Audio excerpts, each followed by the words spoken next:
So after you have clocked in, you will be in the home screen and you'll see there is a current to-do list and a dashboard message center. This is how the corporate office or other stores will communicate together effectively.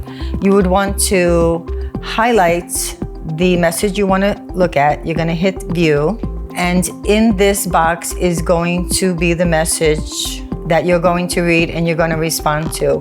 You're going to read the message. Please read it carefully. Make sure you understand everything in that message.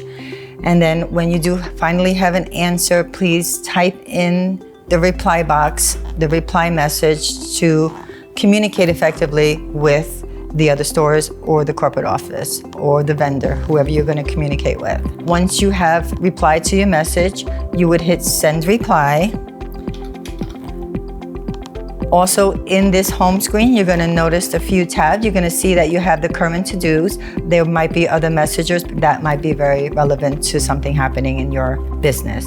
So please read those on a daily basis. You will also see the log off button, the action button, and the open the point of sale system button. Right now, we're going to open our point of sale system. So if you click on the icon, it's going to load your point of sale. And here we are.